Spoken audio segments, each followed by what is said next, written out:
So what you got for me today? So I'll show you So we talked about landscapes last time. Mm-hmm. So most of my questions, honestly, are about the process of painting.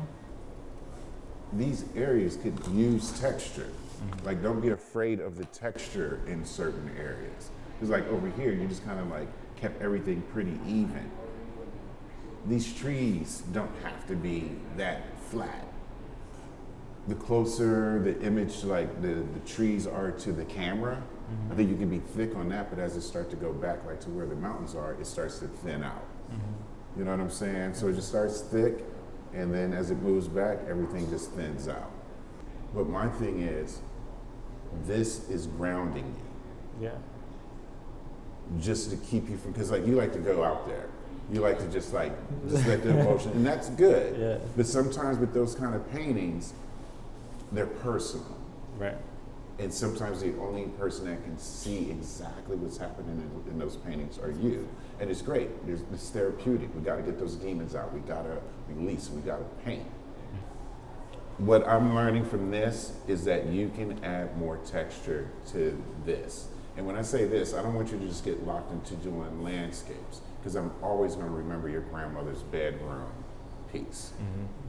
And my thing is just like, what I'm just getting you to do is just be grounded and then start using that for personal space, like to tell your story. Because I'm telling you, that grandmother's room piece, just the emotional properties of it, you can feel your feelings in that painting. Right. So my thing is like, that's the place that you have to get to, where those real feelings are and those real places, and then you apply this technique. Right. And you're never gonna live that down. That's like your Mona Lisa until you top it. Right. But you know this too. Right. I mean, because it's everything that's you. Right. You know what I'm saying? It's like, it's the emotions, it's the feelings, and it's like what that space did to you, and then how you painted it. Right. You know what I'm saying? You could learn a lot from that piece. Right. But in this, there's still the flow of your stream of consciousness. But it's also grounded to let your viewer know it's like you're looking at a landscape. Yeah.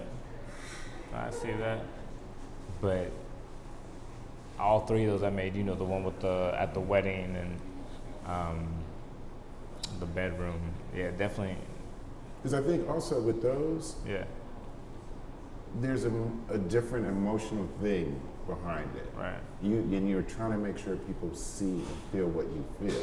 Right. So it might be also like going back into that space. It might not be about the people. It might be about what has happened in that space. Yeah. You know what I'm saying? Some of those were for school, so like for my college. And so when we were speaking about them, they knew they knew exactly what I was talking about, because sometimes even the fear in that painting, Yeah. and how intimidating that space was. Yeah.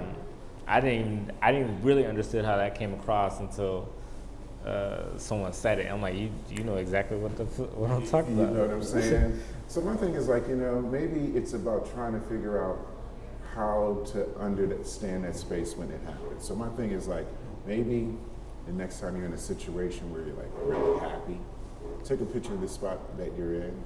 Maybe you're really angry, and take a picture of the spot that you're in. And just try to capture that space and look at that picture and remember how you felt at that moment in that place. And that might help you find those solutions. Right. Or you could just get back into the whole family thing again. Right. I got lots to learn about my family, so. You know what I'm saying? But it's like there's something completely special about that painting that you just have to investigate your feelings at that moment. Yeah. And why that came to be and why that painting was important for you to paint. And I think that's when you're going to start hitting that sweet spot. Okay.